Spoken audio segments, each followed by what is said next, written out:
हाँ, आज हम लोग यंग डबल स्लिट एक्सपेरिमेंट में बेसिकली जो पाथ डिफरेंस होता है डेल एक्स उसका फॉर्मूला देखेंगे कि वो कैसे डेराइव होता है। वैसे तो ये एडिशनल डेरिवेशन का ज़्यादा इंपॉर्टेंस है नहीं, पर फिर भी फार्मूला समझने में अगर बिकॉज हर चीज़ हम रट नहीं सकते हैं ना, तो बस इसीलिए लेट्स सी द डेरिवेशन की कैसे डेल एक्स का जो वैल्यू हम लिखते हैं small D upon capital D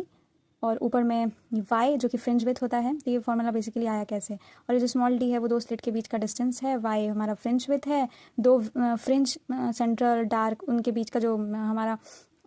distance होता है उसको y कहेंगे, और जो कैपिटल D तो पता ही है स्लिट और बॉल के बीच का डिस्टेंस। तो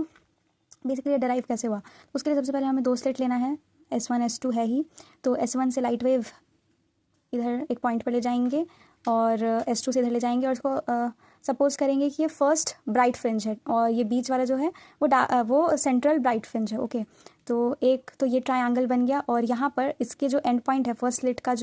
स्लिट से हम लोग एक परपेंडिकुलर ड्रॉ करेंगे, और परपेंडिकुलर हमें पता ही है कि जब लाइन परपेंडिकुलर हो तो दो साइड इक्वल होते हैं, तो ये दो साइड इक्वल है, और ये जो एक्स्ट्रा बच गया उसे हम लोग डेल एक्स मतलब पाथ डिफरेंस कह देते हैं। ओके,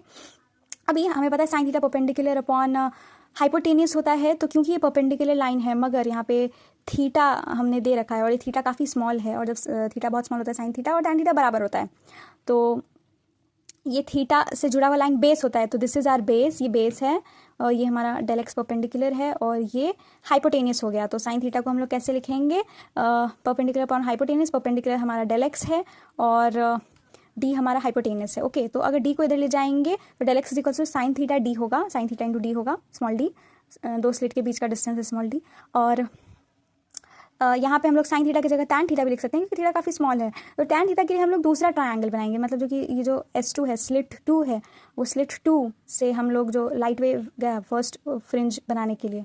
और यहाँ पे स्लिट 2 से सेंट्रल फ्रिंज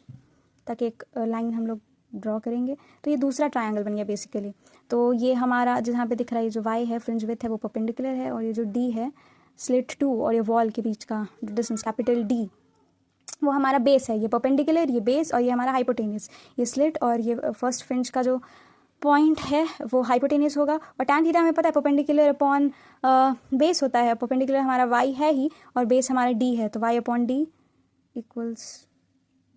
और इसी को यहाँ पे सब्स्टिट्यूट कर देंगे तो dy अपॉन कैपिटल D, ऐसे हमारा डेल एक्स के पार्ट डिफरेंस का वैल्यू आ गया।